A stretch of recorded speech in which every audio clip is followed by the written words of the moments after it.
નમસ્કાર. ગણેશ ગોંડલને પોલીસે પકડ્યો. જૂનાગઢના અનુસૂચિત જાતિના યુવક સંજય સોલંકીને ગોંડલના ધારાસભ્ય ગીતાબેનના પુત્ર ગણેશ જાડેજા દ્વારા મારવાની ઘટના બની હતી. આ ઘટના બાદથી અનુસૂચિત જાતિના લોકોમાં ભારે રોષ જોવા મળી રહ્યો છે. ત્યારે હવે આજે 5 જૂન ગણેશ ગોંડલની ધરપકડ કરી હોવાના સમાચાર સામે આવી રહ્યા છે. ધારાસભ્ય ગીતાબા જાડેજા અને ભાજપ નેતા જયરાજસિંહ જાડેજાના પુત્ર ગણેશ જ્યોતિરાદિત્યસિંહ અને ઉર્ફે ગોંડલની જસદણની ધરપકડ કરાઈ છે. આ ગણેશ ગોંડલ સામે અપહરણ, મારવા, એટ્રોસિટી સહિતની વિવિધ કલમો હેઠળ ફરિયાદ નોંધાઈ હતી. પોલીસ લાંબા સમયથી તેને શોધી રહી હતી. અનુસૂચિત જાતિ દ્વારા અલ્ટિમેટમ અપાયા બાદ આખરે ગણેશ ગોંડલની ધરપકડ કરવામાં આવી છે.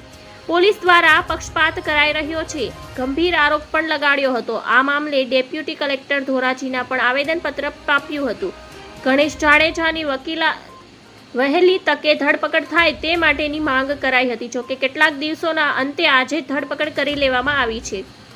જિગ્નેશ મેવાણીએ આ પ્રસંગે કહ્યું હતું કે જો આરોપીની આગામી 24 કલાકમાં આરોપીની ધરપકડ નહીં થાય તો જૂનાગઢ બંધ અને ગોંડલમાં જ દલિત અસ્મિતા સંમેલન યોજીશું. ત્યારે હવે આંદોલનની ચીમકી